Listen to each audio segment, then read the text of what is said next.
கிறிஸ்துவுக்குள் பிரியமானவர்களே, உங்கள் யாவருக்கும் ஆண்டவரும் உலக இரட்சகருமாகிய இயேசுவின் நாமத்தினால் வாழ்த்துதல். இன்றைக்கி நாம் பார்க்க போகிற செய்தி என்னென்னு சொன்னால், புத்தி உள்ள ஸ்ரீ தன் புருஷனுக்கு கிரீடமாக இருக்கிறாள் என்று சொல்லி. வேதத்தில் அநேக ஸ்ரீகளை நாம் பார்க்கலாம். அதில் ஒரு ஸ்ரீயை இன்றைக்கு நாம் பார்க்க போகிறோம், யோபுவின் மனைவி. யோபு கஷ்டப்படும்போது, சரீரமெல்லாம் வேதனையினால் நிரம்பியிருக்கும்போது, அந்த ஸ்ரீயானவள் தன் புருஷன் கஷ்டப்படுகிறதை அவளால் சகித்து கொள்ள முடியவில்லை. அந்த வேதனையை தாங்கி கொள்ள முடியவில்லை. அதனால்தான் யோபுவின் மனைவி யோபுவை பார்த்து, தேவனை தூசித்து உன் ஜீவனை விட்டுவிடு என்று சொல்லுகிறாள்.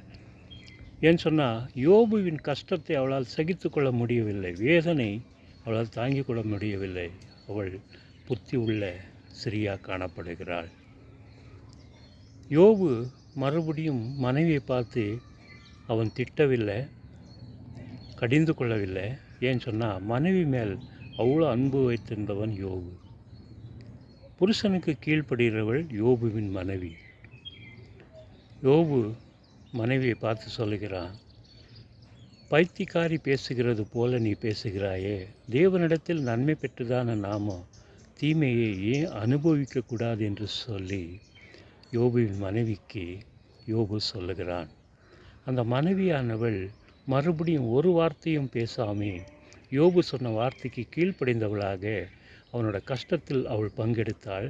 அவனோட வேதனையில் பங்கெடுத்து கொண்டாள். யோபுவோடவே இருந்தாள். கடைசி வரைக்கும் யோபுக்கு ஒரு ஒத்தாசையாக, துணையாக அவள் இருந்தாள் என்று சொல்லி நாம் பார்க்க முடியும்.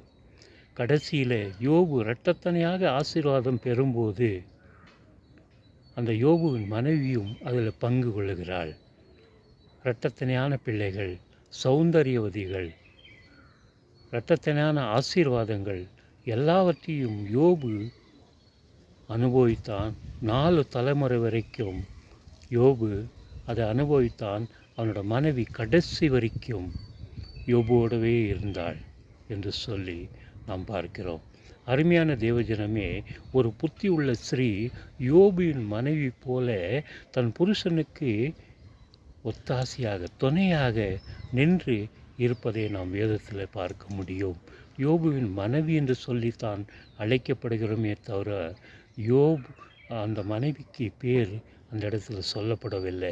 இன்றைக்கு நவீனமான காலத்தில் கூட மிஸ்டர்ஸ் என்று சொல்லி அவனோட புருஷன் பேர் தான் சொல்கிறோமே தவிர மனைவி பேர் சொல்லுகிறது இல்லை.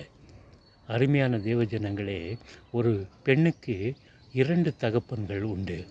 முதலாவது, திருமணம் ஆகிறதுக்கு முன்பதாக பெற்ற தகப்பன். திருமணம் ஆனதுக்கு அப்புறம் புருஷன்தான் அந்த பெண்ணுக்கு தகப்பன் என்று சொன்னால், அவளை காப்பாற்றுகிறவன் தகப்பனும் புருஷனும் தான். தேவன் இந்த வார்த்தைகளை ஆசீர்வதித்து பலப்படுத்துவாராக. ஆமென்.